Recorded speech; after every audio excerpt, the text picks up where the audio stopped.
As has been told, this National Space Day is being celebrated. This is the first National Space Day. Last year, after the successful landing of our Vikram lander on the southern region of the moon, our Honorable Prime Minister Saab gave a call that every year this day should be celebrated as National Space Day. Essentially, to promote use of space technology in different spheres of life. The India's space program is not only limited to exploring the solar system objects like Moon and Mars.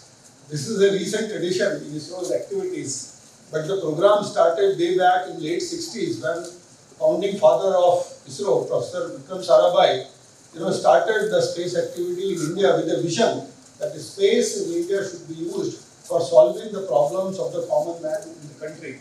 Unlike many developed countries of the West those days, those who were spending a lot of money for doing geopoliticking and competing with each other in deep space matters, the vision was totally different. And if we look in hindsight, after these 6 decades or so, when the program started virtually with very small budgets and then without any big facilities, today India is one of the 5 leading space nations in the world. So I think we all should be proud of the fact that in India we could develop indigenously a very comprehensive state-of-the-art and world-class space program.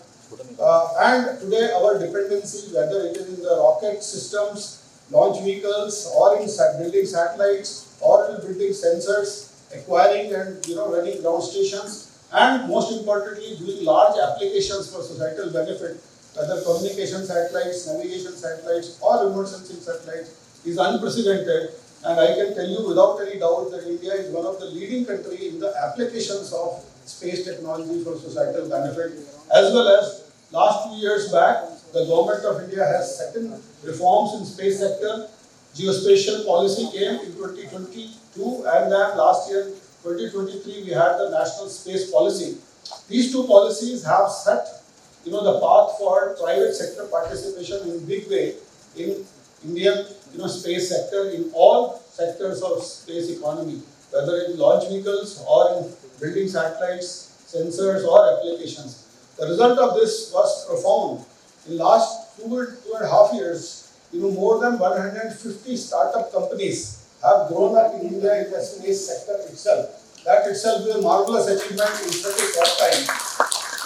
What it tells you that as a country we have all possible ingredients, whether in terms of having a resolve to build highly technical space systems and subsystems, as well as the competent manpower and willingness, and also the financial inclusion and the kind of funding which is being provided.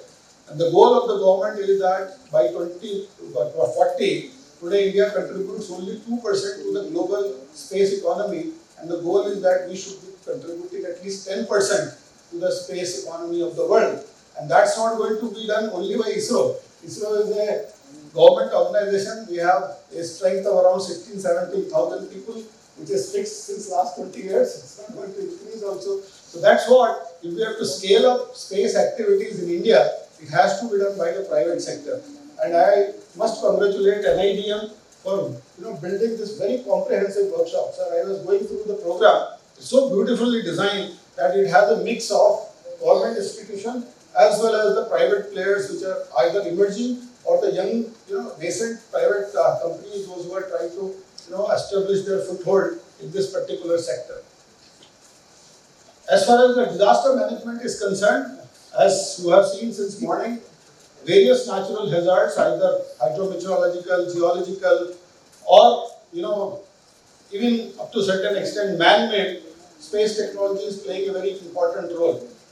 You all have seen the kind of examples. We heard our colleagues talking of now building insurance and parametric insurance products. Already a big program called YesTech by Ministry of Agriculture and Farmers Welfare for crop insurance has been rolled out at a national level.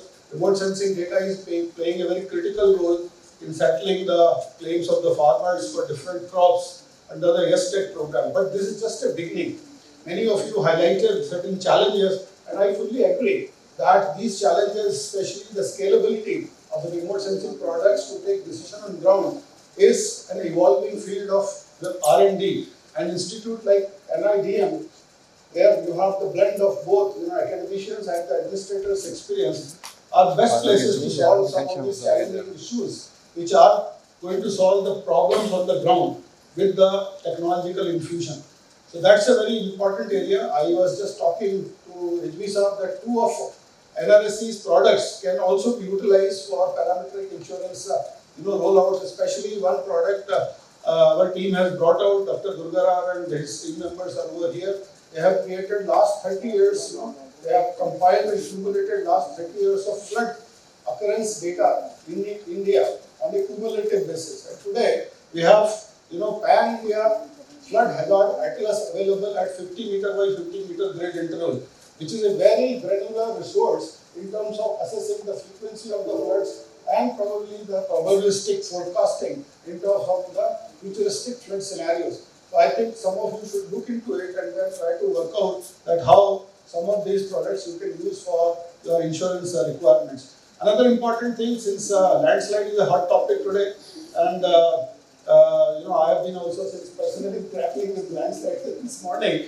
So NRSC has also brought out a pan-India national landslide atlas, which basically has the inventory of the all possible occurred landslides, which tells you the most probabilistic zones where the landslides do frequently occur. This we have also ranked on a district basis. Certain districts have very high ranking, like Rudraprayag district in Uttarakhand has the highest ranking of landslide occurrences. It's not a district-wise inventory, it's the individual landslides which have been mapped, and the shape files are also available. So you know precisely what are the latitude, longitude, and the extent of those older landslides. Most of these newer landslides, like the case of Wayanad, do get reactivated during the adverse weather events like heavy rainfall events, or what we call as the multiple episodes of heavy rainfall where the soils get saturated and the landslide probability increases. So some of you, I think those who are in this sector, can also utilize this vital resource. India is the only country where we have this type of product available.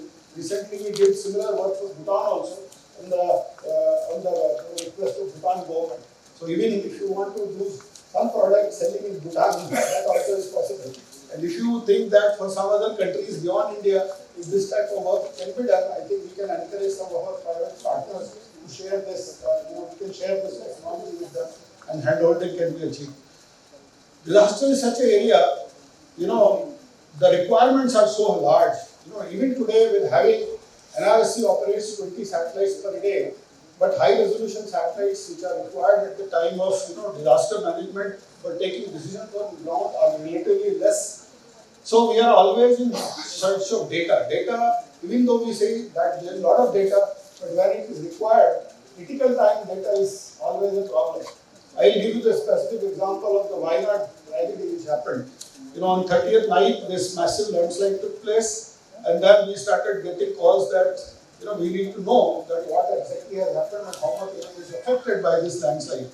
But the area is fully covered in clouds. All our optical satellites, next day we tried to task them, but we could not get a single image of the surface. So the only technology which can help you is synthetic aperture radar. Those satellites are relatively complex satellites, interpretation is also difficult, and the availability of data is also less.